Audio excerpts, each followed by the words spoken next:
Aku ditendang ibu mertua di pernikahan suamiku dengan istri barunya. Aku tak terima. Aku balas perbuatannya dengan cara lebih menyakitkan. Halo Bunda, selamat datang kembali ya. Semoga Bunda semuanya dalam keadaan sehat dan bahagia ya. Sebelum masuk ke ceritanya silahkan Bunda-Bunda semuanya absen terlebih dahulu ya. Bunda semuanya dari daerah mana saja. Yang sudah subscribe semoga rezekinya lancar ya. Aroma masakan rumahan selalu jadi penanda sore hari di rumah kami. Bukan masakan mewah ala restoran bintang 5, hanya tumis kangkung, ikan goreng, dan sambal terasi kesukaan Rio dan Bian. Aku, Nara, percaya kebahagiaan itu seringkali ditemukan di hal-hal sederhana seperti ini. Dapur yang hangat, suara tawa anakku yang riang di ruang keluarga, dan langkah kaki suamiku yang sebentar lagi akan pulang. 5 tahun. Sudah 5 tahun aku menjadi Nyonya Rio Aditama. Pernikahan kami berawal dari cinta masa kuliah yang menggebu. Rio adalah tipe pria idaman, cerdas, ambisius, dan selalu punya cara untuk membuatku tertawa. Aku, Nara, seorang desainer grafis lepas yang kala itu masih merintis karir, merasa menemukan belahan jiwa dalam dirinya. Dia melamarku di bawah rintik hujan di Jogja, kota tempat kami pertama kali bertemu. Romantis, klise, dan aku mencintainya dengan segenap hati. 2 tahun setelah menikah, Bian lahir. Sosok mungil itu melengkapi kebahagiaan kami. Rio menjadi seorang ayah yang penuh kasih sayang, meskipun kesibukannya sebagai arsitek profesional makin bertambah. Perusahaannya, Aditama Kreasindo, berkembang pesat. Proyek-proyek besar mulai berdatangan, membawa Rio pada lingkaran pergaulan yang lebih luas dan kehidupan yang semakin mapan. Aku tidak pernah menuntut banyak. Rumah minimalis di pinggir kota yang sudah kami cicil, mobil keluarga yang nyaman, dan tabungan untuk pendidikan Bian sudah lebih dari cukup. Aku menikmati peranku sebagai ibu rumah tangga yang sesekali mengambil proyek desain lepas dari rumah. Bagiku, melihat Bian tumbuh sehat dan Rio pulang dengan senyum puas setelah seharian bekerja adalah definisi kesempurnaan. Hubunganku dengan ibu mertua, Bu Lastri, sebenarnya tidak selalu mulus. Beliau adalah wanita yang sangat dominan, bangga dengan status sosial dan kekayaan. Sejak awal, beliau merasa aku tidak sepadan dengan putranya yang gemilang. Ada saja komentar pedas yang dilontarkannya, mulai dari cara aku berpakaian, cara mendidik Bian, hingga kesederhanaanku yang menurutnya tidak mencerminkan istri seorang Rio Aditama. Tapi, aku selalu berusaha menelan pahit itu demi menjaga keharmonisan rumah tangga. Rio sendiri, meski tahu ibunya sering menyakiti hatiku, selalu memilih jalan aman, diam atau hanya menasihati ibunya dengan sangat lembut, nyaris tak terdengar. Aku memaklumi, bagaimanapun juga itu ibunya. Aku pikir, seiring waktu, Bu Lastri akan luluh melihat betapa aku mencintai dan menjaga putranya. Sore itu, di bulan Mei yang hangat, aku sedang mengulek sambal. Aroma terasi menyeruak, menggoda. Bian sedang asyik menonton kartun di ruang tengah, sesekali tertawa renyah. Aku membayangkan Rio akan segera tiba, melepas lelah, dan kami akan makan malam bersama seperti biasa. Sebuah rutinitas yang menenangkan. Namun, belakangan ini, ada yang sedikit berbeda. Rio sering pulang larut, alasannya rapat atau proyek mendadak. Teleponnya sering tidak terangkat, dan kadang ada percakapan singkat yang ia hentikan tiba-tiba saat aku mendekat. Aku mencoba menepis pikiran-pikiran buruk. Mungkin memang pekerjaannya yang semakin menumpuk. Aku percaya padanya, pada Rioku. Dia tidak akan pernah mengkhianatiku, apalagi Bian. Kami adalah dunianya. Begitu pikirku. Selesai menata makanan di meja makan, aku pergi ke kamar untuk berganti pakaian. Ponsel Rio tergeletak di nakas. Tiba-tiba, sebuah notifikasi pesan masuk dari nomor tak dikenal. Mataku terpaku pada nama pengirim yang tertera, calon istrimu. Jantungku mencelos. Tangan dingin, nafasku tercekat. Aku membuka pesan itu, dan saat itulah duniaku runtuh. Foto-foto Rio dengan seorang wanita cantik, mesra, sedang memilih cincin, dan sebuah pesan singkat, tak sabar hari H, sayang. Piring-piring di meja makan seolah mendadak pecah berkeping-keping. Aroma sambal yang tadinya menggoda kini terasa pahit. Senja yang tadi hangat di balik jendela dapur, kini berubah menjadi senja yang mematikan, mengubur semua kebahagiaan yang kukira abadi. Tanganku gemetar hebat saat ponsel Rio terjatuh dari genggamanku, membentur lantai kamar dengan suara berderak nyaring. Suara itu menggema di keheningan, seolah alam semesta ikut terkejut dengan apa yang baru saja kulihat. Foto-foto di layar itu, yang kini retak di beberapa bagian, seolah menertawakanku, menari-nari di retinaku, mengolok-olok kepercayaanku yang begitu tulus. Calon istrimu. Kata-kata itu, lebih dari sekadar tulisan biasa, adalah palu godam raksasa yang menghantam fondasi pernikahanku, menghancurkannya berkeping-keping menjadi serpihan debu. Napas tersengal, aku berusaha menarik udara, tapi rasanya paru-paruku dipenuhi kerikil tajam yang menusuk. Dadaku terasa sesak, seolah ada beban berat ribuan ton yang menimpanya. Benarkah ini, Rio? Suami yang selalu kupercaya, ayah dari Bian, pria yang bersumpah setia di hadapan Tuhan dan orang tua kami 5 tahun lalu? Bagaimana bisa? Otakku menolak untuk memproses kenyataan ini. Ini pasti mimpi buruk. Ya, mimpi buruk yang mengerikan, pikirku. Aku bergegas menuju ruang keluarga, di mana Bian masih asyik dengan kartunnya. Suara tawa renyahnya, sorot matanya yang polos saat menatap layar, sungguh kontras dengan badai yang berkecamuk di dalam diriku. Melihat senyum polos putraku, hatiku semakin perih, seolah disayat-sayat sembilu. Bagaimana aku harus menjelaskan ini padanya? Bagaimana aku bisa mengatakan bahwa ayahnya, pahlawan kecilnya, adalah seorang pengkhianat? Atau haruskah aku berpura-pura tidak terjadi apa-apa, berpura-pura bahwa duniaku tidak sedang runtuh? Pikiranku kalut, berputar-putar tanpa arah, mencoba mencari jalan keluar dari labirin kepedihan ini.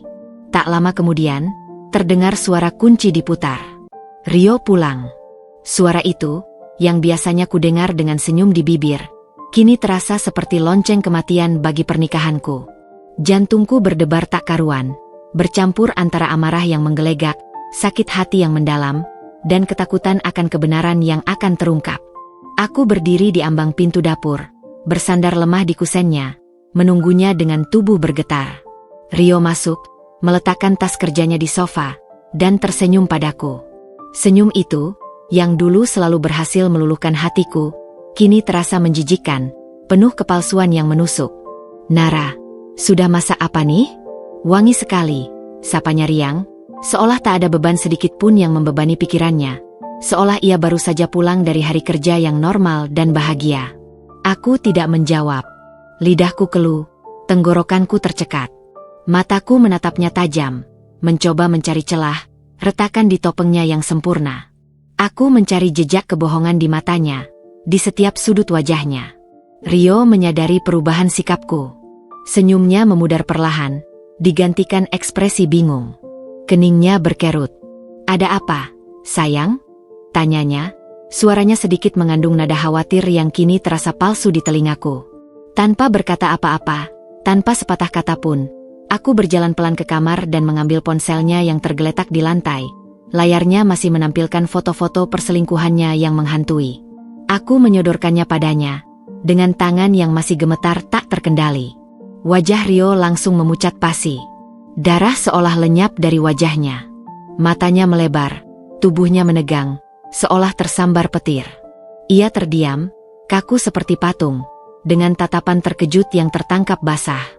Keheningan yang mencekam itu dipenuhi suara degup jantungku yang berpacu kencang, memukul-mukul rusukku seperti genderang perang. Jelaskan ini, Rio. Jelaskan ini, Rio. Suaraku bergetar, lebih tenang dari yang kukira, namun penuh tekanan dan amarah yang tertahan. Jelaskan apa maksud, calon istrimu, dan semua foto ini. Jangan coba-coba mengelak. Rio masih membisu, menunduk, tak berani menatap mataku yang memancarkan nyala api. Tangannya gemetar hebat saat ia mengambil ponselnya. Aku melihat keringat dingin membasahi pelipisnya. Bulir-bulir itu menuruni pelipisnya seperti air mata yang enggan keluar. Keheningan itu semakin menyesakan, membuat paru-paruku terasa semakin tertekan. Rio, desakku, kali ini suaraku meninggi, memecah kesunyian. Kau pikir aku bodoh? Kau pikir aku akan diam saja melihat ini? Setelah semua yang kita lalui. Ia akhirnya mengangkat wajahnya, matanya merah dan sedikit bengkak, seolah baru saja menahan tangis. Ada campuran rasa bersalah yang samar, ketakutan yang jelas, tapi juga semacam keputusan yang dingin dan final di sana. Sebuah keputusan yang sudah lama dibuat tanpa sepengetahuanku. "Maaf, Nara," ucapnya pelan, suaranya nyaris seperti bisikan yang tertiup angin. Aku akan menikah lagi." Duniaku hancur seketika, berkeping-keping lebih parah dari sebelumnya. Kata-kata itu diucapkan dengan begitu gamblang, begitu enteng, tanpa penyesalan yang berarti, seolah ia sedang memberitahuku tentang perubahan cuaca. Itu bukan sekadar kalimat, melainkan belati tajam yang menancap tepat di jantungku, memutar-mutar hingga rasanya semua organ dalamku hancur. Aku melangkah mundur, syok, hampir saja terjatuh jika tidak berpegangan pada meja. "Menikah lagi? Dengan siapa? Wanita ini? Apa maksudmu?" Aku menunjuk layar ponselnya yang kini dipegangnya. Air mataku mulai mengaburkan pandanganku. "Namanya Anya," jawab Rio, menghindari tatapanku, seolah ada rasa malu yang masih tersisa dalam dirinya. "Kami sudah berhubungan selama setahun." "Setahun?" Jadi, selama setahun ini, di balik senyum dan pelukan hangatnya, di balik tawa renyah kami saat makan malam, di balik setiap kata cinta yang ia bisikan padaku sebelum tidur, ada pengkhianatan yang tersembunyi. Setahun dia hidup dalam kebohongan, menyembunyikan sisi gelapnya dariku, dari Bian. "Dan kau menceraikanku?" tanyaku, suaraku nyaris seperti bisikan yang rapuh, penuh keterkejutan dan rasa tidak percaya.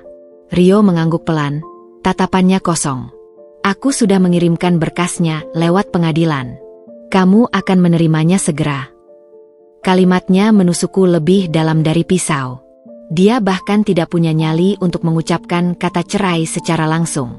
Dia mengirimkan berkas via pengadilan, seolah aku adalah orang asing yang tak berarti dalam hidupnya, seolah pernikahan 5 tahun kami tidak pernah ada.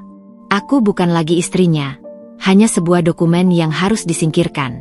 Air mataku tumpah ruah, membasahi pipi.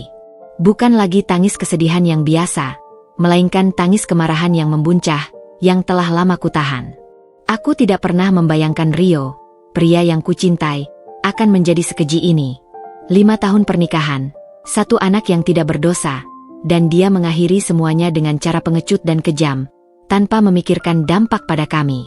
Kau bajingan, Rio," teriakku, melempar ponselnya yang kini sudah hancur ke dinding hingga pecahannya berserakan. Pecahan layarnya mencerminkan hatiku yang hancur berkeping-keping. "Bagaimana dengan Bian? Apa yang akan kau katakan padanya? Kau tega menghancurkan keluarga kita demi wanita itu. Demi ego dan nafsumu sendiri." Rio hanya diam, membiarkan aku melampiaskan amarahku, membiarkan suaraku serak karena berteriak. Tidak ada pembelaan yang berarti, tidak ada penyesalan yang tulus terpancar dari matanya. Hanya tatapan kosong yang ia berikan, seolah aku adalah cermin yang memantulkan aibnya.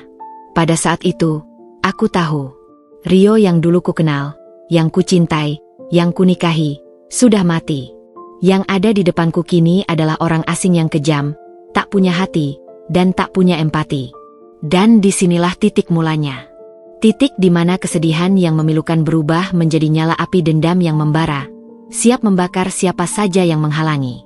Pagi itu, seolah waktu berhenti berputar di porosnya. Aku terbangun dengan kepala berdenyut hebat, rasanya seperti dipukul godam berkali-kali, dan kelopak mataku terasa berat, bengkak, sisa-sisa tangisan yang tak tertahankan semalam. Langit-langit kamar terasa menindih, dan udara dingin yang masuk dari celah jendela tidak mampu meredakan bara di hatiku.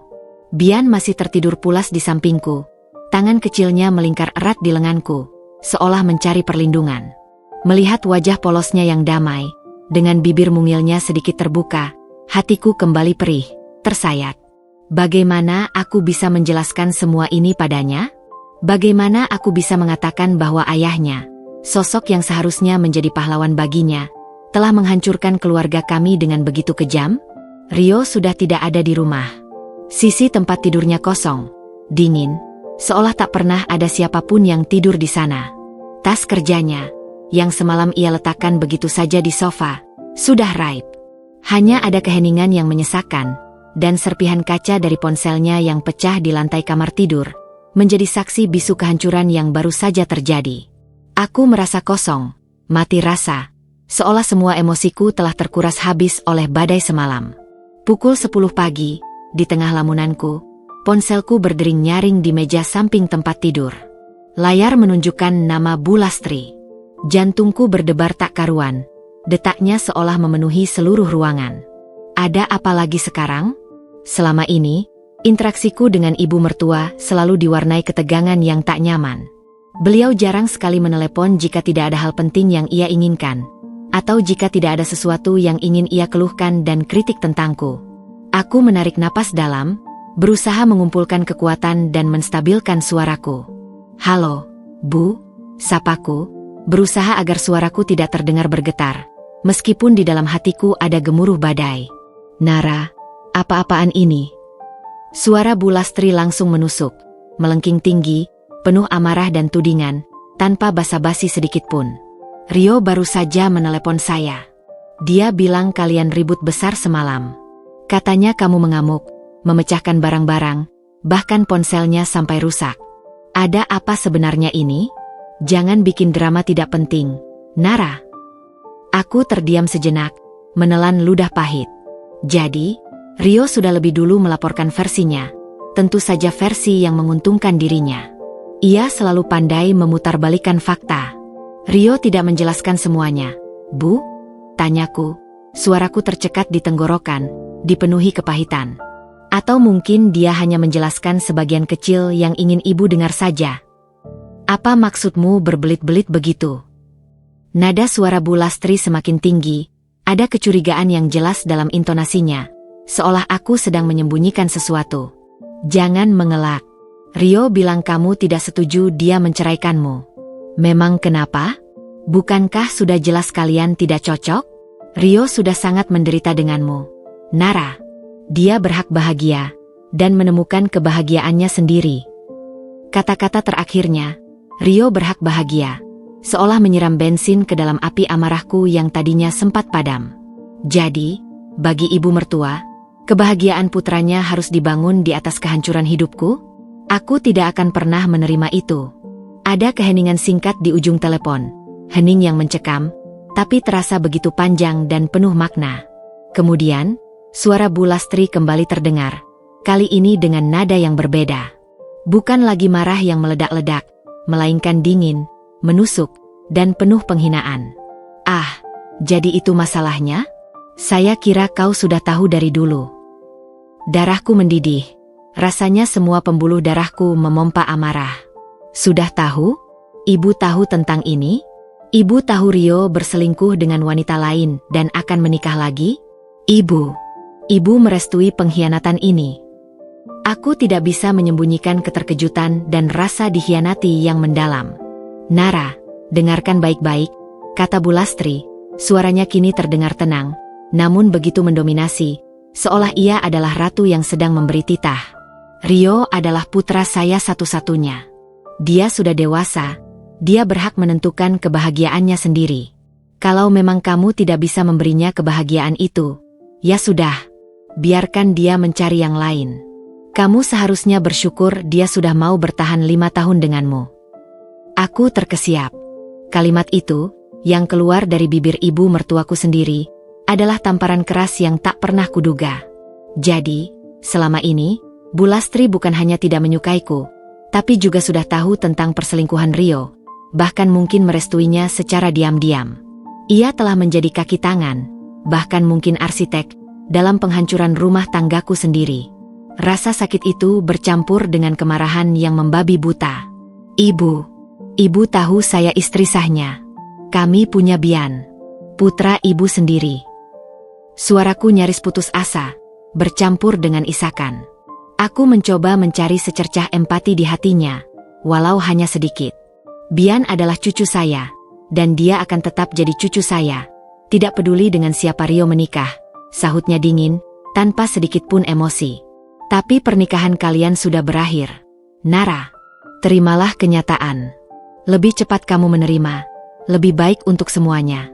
Jangan mempersulit Rio dan calon istrinya. Lagi pula, Kamu pikir kamu bisa menahannya? Dia sudah bosan. Kalimat terakhir itu, jangan mempersulit Rio. Dan, kamu pikir kamu bisa menahannya? Bagaikan racun yang perlahan menggerogoti sisa-sisa harga diriku. Bu Lastri tidak hanya membenarkan perselingkuhan putranya, tapi juga merendahkan diriku. Seolah aku adalah rintangan kecil yang bisa disingkirkan begitu saja. Sebuah kerikil di sepatu putranya yang harus segera dibuang. Ia menganggapku lemah, tak berdaya, dan tak berarti. Telepon kemudian terputus sepihak oleh Bu Lastri. Aku masih memegang ponsel, terdiam, merasakan gelombang emosi yang luar biasa dahsyat. Sakit hati yang tak tertahankan, kekecewaan yang mendalam, rasa dikhianati oleh orang yang kuanggap keluarga, dan yang paling dominan, amarah yang membara, memakan habis semua rasa sakitku. Amarah itu bukan lagi hanya tertuju pada Rio yang pengecut, tapi juga pada Bu Lastri yang kejam dan manipulatif. Mereka berdua, sepasang ibu dan anak, telah bersekongkol menghancurkan hidupku, menginjak-injak perasaanku, dan menertawakan penderitaanku. Tanganku mengepal erat hingga buku-buku jariku memutih. Bisikan kehancuran mulai berbisik-bisik di telingaku, bukan kehancuranku, melainkan kehancuran mereka. Kata-kata Bu Lastri terngiang. Kamu pikir kamu bisa menahannya? Ya. Aku akan menunjukkan padanya bahwa aku bisa. Aku tidak akan membiarkan mereka lolos begitu saja. Aku tidak akan menjadi Nara yang lemah, yang pasrah menerima takdir. Ini adalah perang, dan aku akan membalas setiap tetes air mata yang mereka sebabkan, setiap luka yang mereka torehkan. Mereka akan merasakan jauh lebih sakit dari apa yang aku rasakan. 2 minggu berlalu dalam kabut kepedihan, amarah, dan rasa dikhianati yang membelit jiwaku. Hari-hari terasa memanjang tanpa ujung. Setiap detik adalah siksaan. Rumah yang dulu penuh tawabian dan kehangatan keluarga kini terasa dingin, asing, dan sepi. Rio tak lagi pulang. Ia seolah lenyap di telan bumi, meninggalkan aku dan Bian dengan sisa-sisa kehancuran, seperti puing-puing bangunan yang baru saja diterjang badai. Setiap malam, aku meringkuk sendirian di tempat tidur kami yang kini terasa terlalu besar, memeluk bantal Rio, mencoba mencari sisa-sisa kehangatan dan kenangan yang dulu ia berikan. Tapi yang kudapatkan hanyalah kekosongan yang hampa, dan bau parfum wanita lain yang samar-samar tercium dari sisa-sisa bajunya yang tertinggal di lemari. Aroma itu menusuk hidungku, membakar hatiku.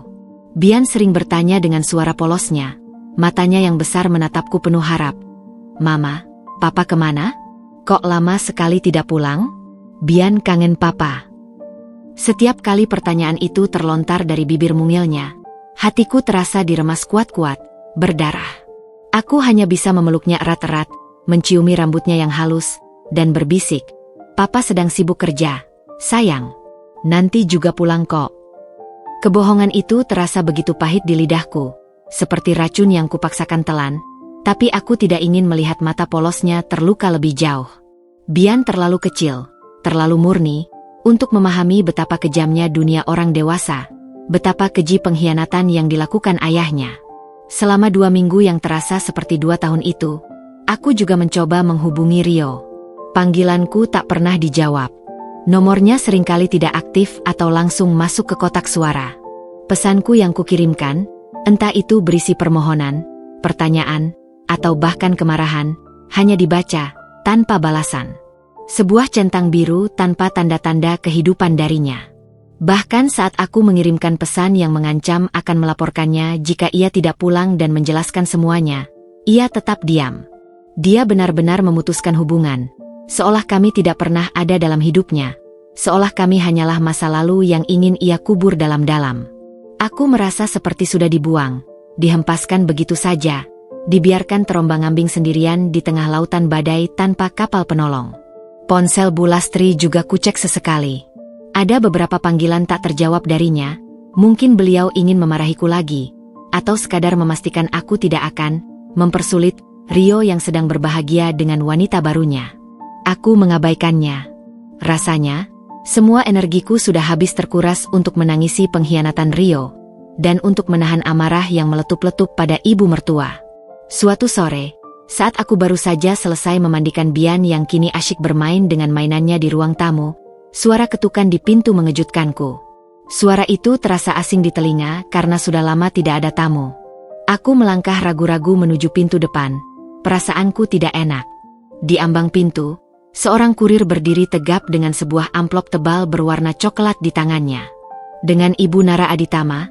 tanyanya sopan, suaranya datar. "Ya, saya sendiri," jawabku. Keningku berkerut penuh tanya. Aku tidak merasa memesan barang atau dokumen penting apapun. "Ini ada kiriman, Bu. Mohon tanda tangan di sini," ucapnya sambil menyodorkan sebuah perangkat elektronik kecil. Aku menandatangani tanda terima dengan tangan gemetar. Firasat buruk merayapi tulang punggungku, mengirimkan sensasi dingin ke seluruh tubuh. Amplop itu terasa sangat tebal dan berat, dengan logo sebuah kantor pengacara yang tercetak jelas di sudut atasnya. Rio menggunakan pengacara? Dia benar-benar serius? Aku masuk ke dalam, Bian mengekoriku, menanyakan apa isi amplop itu dengan rasa ingin tahu yang polos. "Tidak ada apa-apa, Nak," jawabku, berusaha tersenyum meyakinkan meskipun hatiku berteriak ketakutan. Di ruang tamu yang sunyi, aku membuka amplop itu dengan hati-hati, seolah khawatir isinya akan meledak dan menghancurkanku lebih jauh. Isinya adalah surat resmi dari pengadilan, lengkap dengan stempel dan tanda tangan yang sah. Ada juga beberapa lembar dokumen lain yang terjepit di dalamnya. Mataku menelusuri tulisan-tulisan itu dengan cepat. Jantungku berdetak kencang seperti genderang perang yang tak beraturan. Dan kemudian, mataku berhenti pada sebuah kalimat yang menusukku bagai ribuan jarum. Membuat nafasku tercekat. Surat pemberitahuan sidang cerai pertama. Duniaku kembali berputar, lebih kencang dari sebelumnya, membuatku pening. Jadi, Rio benar-benar serius. Dia tidak main-main. Dia benar-benar menceraikanku. Dan dia melakukannya dengan cara paling pengecut, melalui pengadilan, tanpa sepatah kata pun darinya, tanpa penjelasan, tanpa permintaan maaf yang tulus. Dia bahkan tidak punya nyali untuk berhadapan denganku dan mengucapkan kata-kata itu secara langsung, menatap mataku saat menghancurkan hidupku. Dia mengirimkan berkas, seolah aku adalah sebuah barang, sebuah kasus yang harus diselesaikan di meja hijau. Bersamaan dengan surat itu, jatuhlah selembar kertas lain dari amplop, melayang pelan ke lantai. Sebuah kertas glossy, tebal, dengan desain mewah dan elegan. Aku mengambilnya, jari-jariku terasa sangat dingin, tubuhku membeku. Itu adalah undangan pernikahan. Nama Rio Aditama dan Anya Paramita tercetak jelas di sana, dalam huruf emas yang gemerlap, diiringi tanggal dan lokasi pernikahan yang akan diselenggarakan 2 minggu lagi. Tanggalnya jatuh tepat setelah tanggal sidang cerai pertamaku. Sebuah kebetulan yang keji, atau memang disengaja? Darahku mendidih hingga ke ubun-ubun. Amarahku meluap, membanjiri setiap sel tubuhku, membakar semua sisa kesedihan yang masih ada. Ini bukan lagi sekadar sakit hati yang bisa kusembunyikan. Ini adalah penghinaan. Penghinaan terbesar yang pernah kudapatkan dalam hidupku. Dia tidak hanya menceraikanku dengan pengecut, dia juga mengirimkan undangan pernikahannya sendiri, seolah ingin memastikan aku tahu betapa cepatnya dia move on, betapa tak berharganya aku baginya, betapa mudahnya ia menggantiku. Seolah ingin menginjak-injak sisa-sisa harga diriku hingga tak tersisa. "Bajingan!" teriakku, tanpa sadar, suaraku parau. Undangan itu ku remas kuat-kuat di tanganku. Bian yang mendengar suaraku langsung menoleh, matanya membesar ketakutan melihatku yang kacau balau. Aku segera berjongkok, memeluk Bian erat-erat, mencoba menenangkan diriku dan dirinya. "Tidak apa-apa, sayang. Mama tidak apa-apa," bisikku, berusaha tersenyum meskipun air mata sudah membanjiri pipiku, membasahi rambut Bian.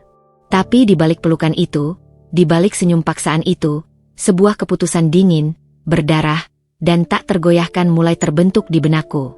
Rio dan ibu mertua, mereka telah melangkah terlalu jauh. Mereka telah menginjak-injakku di titik terendah, menganggapku lemah dan tak berdaya. Mereka telah menjadikan hidupku neraka, mengubah setiap kenangan manis menjadi bara api. Aku tidak akan membiarkan mereka berbahagia di atas penderitaanku. Aku tidak akan menjadi Nara yang pasrah, yang hanya bisa menangis dan menerima nasib. Aku akan datang ke pernikahan itu, bukan sebagai tamu undangan, bukan untuk memohon belas kasihan. Aku akan datang sebagai pembawa kehancuran. Aku akan membalas semua perbuatan mereka, Setiap tetes air mata dan setiap luka yang mereka torehkan, dengan cara yang jauh lebih menyakitkan dari sekadar penyingkiran yang pengecut ini. Mereka akan tahu rasanya kehilangan segalanya, sama seperti aku. Atau bahkan lebih. Hari itu akhirnya tiba. Hari pernikahan Rio dan Anya. Tanggal yang tertera di undangan sialan itu, yang kini kusimpan rapi sebagai pengingat dendam yang tak akan pernah padam, akhirnya menjadi kenyataan pahit. Sidang cerai pertamaku sudah berlalu 2 hari yang lalu, dan Rio tidak muncul. Hanya pengacaranya yang datang, menjelaskan bahwa Rio sudah bulat dengan keputusannya untuk berpisah. Aku dan Bian sudah resmi tidak memiliki ikatan hukum apapun dengannya. Sebuah perpisahan yang begitu hambar, tanpa kata perpisahan, tanpa penjelasan, hanya sekadar formalitas hukum. Aku dilepaskan begitu saja, seolah aku adalah beban yang tak diinginkan. Aku berdiri di depan cermin besar di kamar tidur, menatap pantulan diriku dengan tatapan kosong. Bukan gaun hitam berkabung atau pakaian lusuh yang kupakai untuk menunjukkan kesedihanku, melainkan kebaya putih koleksi lamaku, yang paling cantik, yang dulu kupakai saat kami bertunangan, lalu kembali kupakai di pesta pernikahanku sendiri, 5 tahun lalu. Kebaya itu masih pas di tubuhku, meskipun kini ada lingkaran hitam samar di bawah mataku yang sembab dan senyum yang pahit, nyaris sinis, di bibirku. Rambutku ku tata sederhana, namun rapi dan elegan. Aku ingin terlihat anggun, tidak seperti wanita yang baru saja dicampakkan, yang rapuh dan tak berdaya. Ini bukan untuk Rio, apalagi ibu mertua, tapi untuk diriku sendiri, untuk menjaga sisa-sisa harga diri yang masih kubawa. Mama cantik, Bian berbisik lembut, suaranya polos, memeluk kakiku dengan erat. Aku menatapnya. Ada genangan air mata yang samar di sudut mataku. Ia tidak tahu kemana kami akan pergi. Aku hanya mengatakan kami akan menghadiri pesta teman papa, berusaha menutupi kebenaran yang kejam. Terima kasih, sayang, balasku, mencium keningnya dengan penuh kasih sayang. Bian juga tampan sekali hari ini. Aku mendandani Bian dengan kemeja batiknya yang paling bagus, rambutnya disisir rapi. Ia pantas tahu bahwa ibunya tidak akan menyerah begitu saja, dan ia tidak sendirian. Kami naik taksi menuju gedung resepsi yang megah. Gedung itu, Grand Ballroom Cendrawasih, adalah salah satu yang paling mewah dan terkenal di kota. Aku tahu Rio sengaja memilihnya untuk menunjukkan kesuksesannya yang baru, dan juga untuk memamerkan kebahagiaan barunya yang dibangun di atas penderitaanku. Sepanjang perjalanan, jantungku berdegup tak karuan, seperti genderang perang yang tak beraturan. Ada rasa takut yang samar, rasa cemas akan apa yang akan terjadi, tapi amarah dan tekad balas dendam jauh lebih besar, mengalahkan segalanya. Saat tiba di lobi gedung, suara musik orkestra yang riuh sudah terdengar jelas, memenuhi udara. Karangan bunga mawar putih dan dekorasi serba putih emas yang gemerlap memenuhi setiap sudut, memancarkan aura kemewahan dan kebahagiaan yang menyesakan. Aku melangkah masuk, menarik napas dalam-dalam, menguatkan diri. Udara di dalam ruangan terasa berat, penuh aroma bunga dan kebahagiaan palsu. Pandanganku langsung tertuju pada pelaminan yang dihias megah. Di sana, Rio berdiri gagah dalam setelan jas hitamnya yang mahal, bersanding dengan Anya yang tampak memukau dalam balutan gaun pengantin putih menjuntai. Anya tampak begitu anggun dan cantik, senyumnya merekah lebar, memancarkan kebahagiaan yang meluap-luap.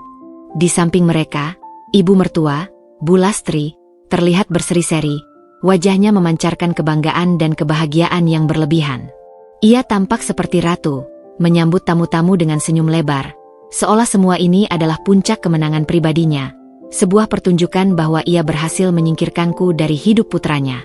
Aku berjalan perlahan, menyusup di antara kerumunan tamu yang sibuk berbincang dan tertawa. Tak ada yang menyadariku pada awalnya. Mereka terlalu sibuk mengucapkan selamat kepada pasangan pengantin baru, tertawa, dan menikmati hidangan prasmanan yang lezat. Aku terus mendekat, semakin dekat ke pelaminan. Suara musik dan obrolan tamu mendadak meredup di telingaku. Yang kudengar hanyalah detak jantungku sendiri yang menggila, dan bisikan dendam yang semakin keras, menggelegar di benakku. Beberapa tamu mulai menyadari kehadiranku. Mata mereka membulat terkejut. Bisikan-bisikan mulai terdengar, menyebar seperti api. Beberapa wajah tampak kaget, Beberapa lagi berbisik-bisik sambil menuding ke arahku dengan pandangan menghakimi. Aku bisa merasakan tatapan mereka, tatapan aneh, sinis, dan penuh rasa ingin tahu, tetapi aku tidak peduli. Mataku terpaku pada Rio, Anya, dan ibu mertua. Mereka adalah targetku. Rio, panggilku. Suaraku sedikit bergetar, namun cukup keras untuk menarik perhatian mereka sepenuhnya. Semua mata di pelaminan, termasuk Rio, Anya, dan Bu Lastri, menoleh serentak ke arahku. Wajah Rio langsung memucat pasi, seolah melihat hantu. Senyum Anya yang merekah lebar membeku di bibirnya. Dan Bu Lastri, senyum kebahagiaannya lenyap seketika, digantikan oleh raut terkejut dan amarah yang instan, memelototiku dengan tajam. Nara, apa yang kau lakukan di sini? Bentaknya, suaranya melengking tinggi, memecah keheningan yang tiba-tiba melanda seluruh area pelaminan. Semua mata tamu kini tertuju pada kami, terpaku. Pergi. Kau tidak diundang. Dasar wanita tak tahu diri. Aku istri sahnya, teriakku, mengabaikan bentakan Bu Lastri, seolah suaranya hanya angin lalu. Mataku menatap lurus ke arah Rio, menembus topeng pengecutnya. Rio, kau pengecut. Kau pikir kau bisa lolos begitu saja setelah semua ini? Kau mencampakkanku dan Bian begitu saja. Suasana langsung hening total. Tidak ada lagi bisikan, tidak ada lagi tawa. Semua mata tertuju pada kami. Wajah-wajah mereka menunjukkan kebingungan, keterkejutan, dan rasa penasaran yang luar biasa. Ibu mertua, yang tadi masih berusaha menjaga wibawanya di hadapan tamu-tamu terhormatnya, kini sudah lepas kendali. Wajahnya memerah padam, urat-urat di lehernya menonjol. Tangannya terangkat tinggi, seolah siap untuk menamparku. Pergi kau dari sini, pelakor. Bentaknya sekali lagi, dengan volume yang lebih tinggi, penuh kebencian. Dan tanpa peringatan, tanpa ampun, kakinya melayang, menendang keras perutku. Aku tidak siap. Tendangan itu begitu kuat, menusuk, dan tak terduga. Tubuhku limbung, terhuyung, kehilangan keseimbangan, dan kemudian terjatuh dengan keras di lantai marmer yang dingin dan licin. Rasa sakit menjalar dari perutku hingga ke seluruh tubuh. Kebaya putihku yang tadi anggun kini sudah kusut dan sedikit kotor karena aku tersungkur memalukan di hadapan ratusan orang. Tangisanku pecah. Bukan lagi tangisan kesedihan, melainkan tangisan yang bercampur dengan rasa sakit fisik, rasa malu yang tak terhingga, dan kemarahan yang membabi buta. Tangisan itu bercampur dengan tawa sumbang, bisikan jijik, dan desas-desus dari para tamu undangan yang menyaksikan langsung adegan memalukan itu. Beberapa menutupi mulut, beberapa menggelengkan kepala, sebagian lagi tampak menikmati drama ini. Aku menatap ibu mertua, yang kini berdiri angku di atasku, wajahnya penuh kebencian dan kepuasan. Lalu pandanganku beralih pada Rio, yang kini berdiri kaku dan gagah di samping wanita lain di pelaminan. Wanita yang sebentar lagi akan sah menjadi istri barunya. Rio hanya diam, wajahnya pias, matanya menghindariku, seolah aku adalah noda yang tak ingin ia lihat. Tak ada sedikit pun pembelaan, tak ada sedikit pun rasa bersalah di sana. Hanya kehampaan yang terasa. Ia membiarkan ibunya melakukan ini padaku, membiarkan aku dipermalukan di depan umum. Rasa sakit di hatiku jauh lebih perih dari benturan saat aku jatuh tadi. Jauh lebih perih dari tendangan ibu mertua. Luka di hatiku terasa menganga lebar. Aku bangkit dengan sisa-sisa harga diri yang masih kumiliki, meskipun rasanya semua sudah hancur. Aku menatap satu persatu wajah-wajah yang tadi tertawa dan berbisik, yang kini menatapku dengan tatapan menghakimi. Aku menatap Rio, yang masih mematung, seolah tak ada apa-apa yang terjadi. Dan terakhir menatap tajam ibu mertua, yang puas dengan perbuatannya. Kalian pikir kalian bisa memperlakukanku seperti ini dan lolos begitu saja?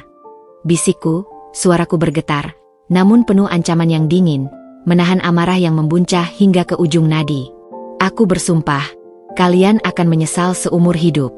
Kalian akan membayar mahal untuk ini. Aku tidak lagi menunggu diusir. Aku tidak akan memberi mereka kepuasan itu. Aku berbalik, Bian yang berdiri di sampingku dengan wajah ketakutan, bibirnya bergetar. Langsung kugandeng tangannya erat-erat. Kami berjalan keluar dari gedung itu, meninggalkan tawa dan bisikan sumbang di belakang kami, meninggalkan kemewahan yang kini terasa menjijikkan. Setiap langkah adalah perjuangan. Setiap langkah terasa seperti sayatan. Tapi di balik rasa sakit dan malu itu, api dendamku kini berkobar menjadi jilatan api yang tak akan padam, siap membakar habis siapa saja yang telah menyakitiku. Mereka telah menyulutnya. Aku tidak ingat bagaimana kami sampai di rumah. Segalanya terasa kabur, seperti adegan film yang buram dan terpotong-potong.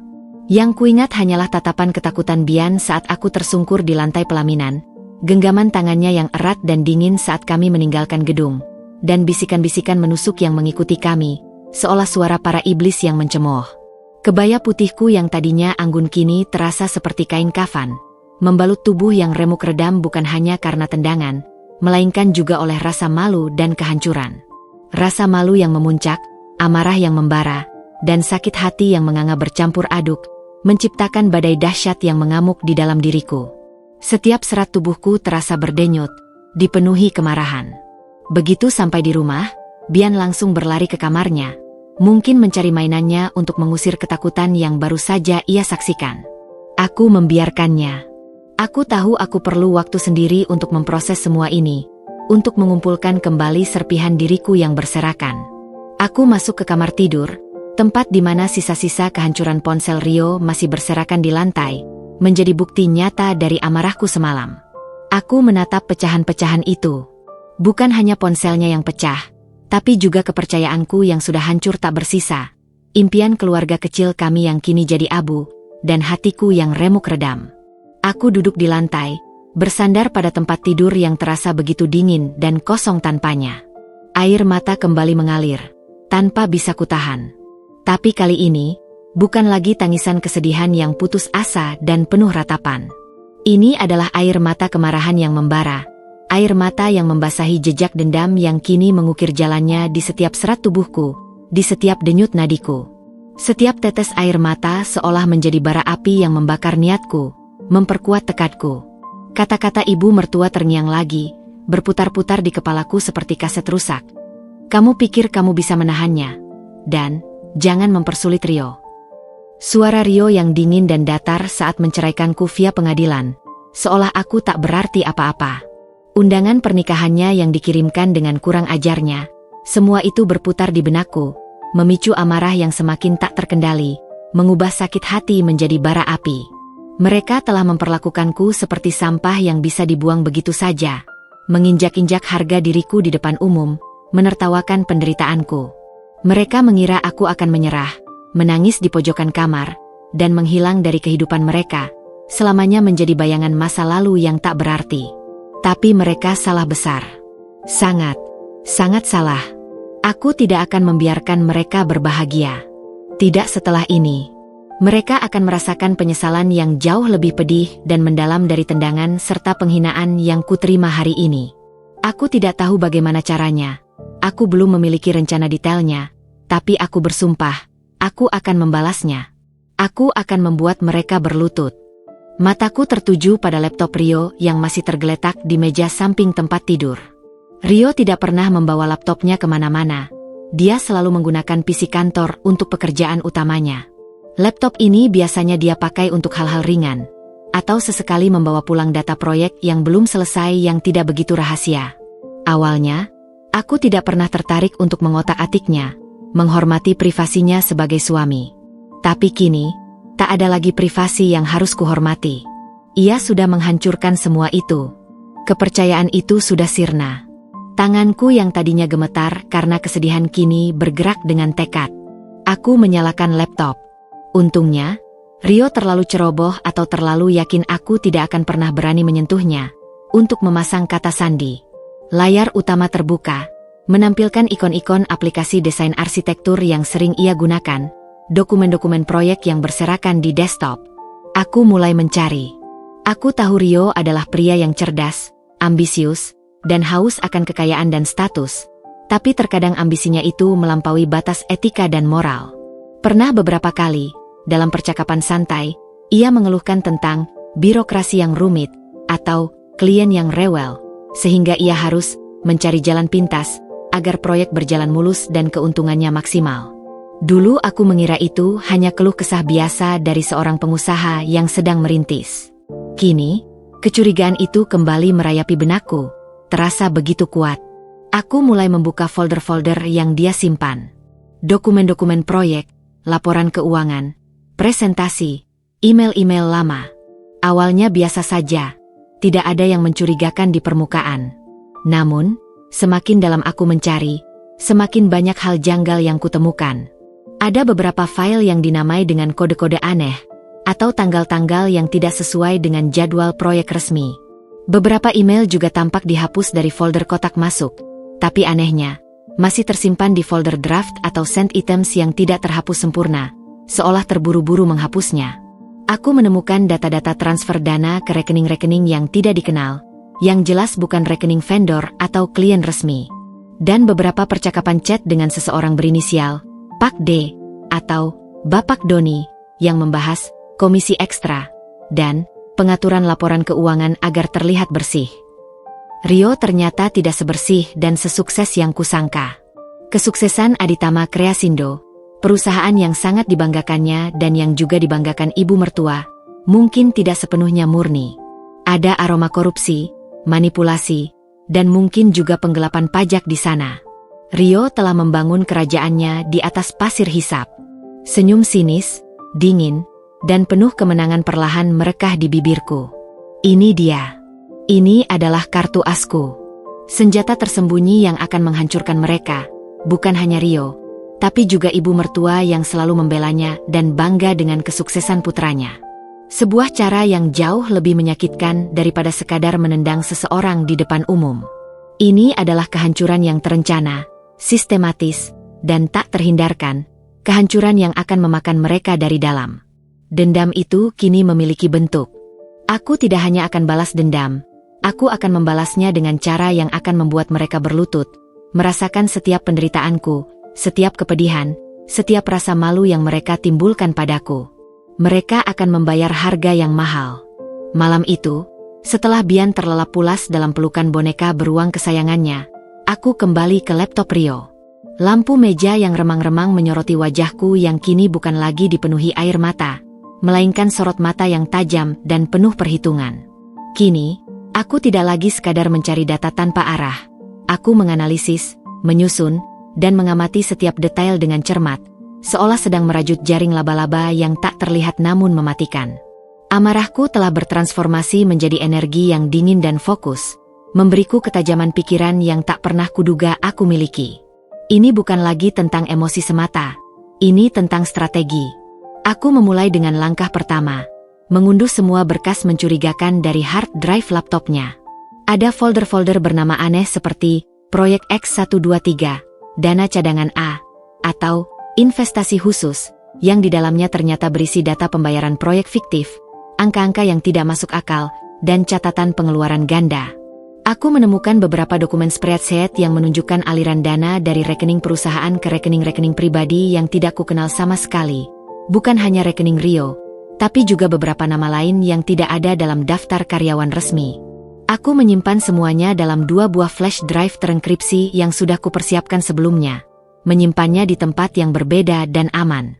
Aku tidak ingin ada jejak digital yang menghubungkan semua ini kembali padaku. Aku tidak ingin mereka bisa melacak jejakku. Kemudian, aku beralih ke riwayat browser dan email Rio. Rio memang pria yang cerdik dan seringkali terlalu percaya diri. Dia pandai menghapus jejak digitalnya. Namun, ia tak pernah serapi yang ia kira, terutama dalam situasi terburu-buru.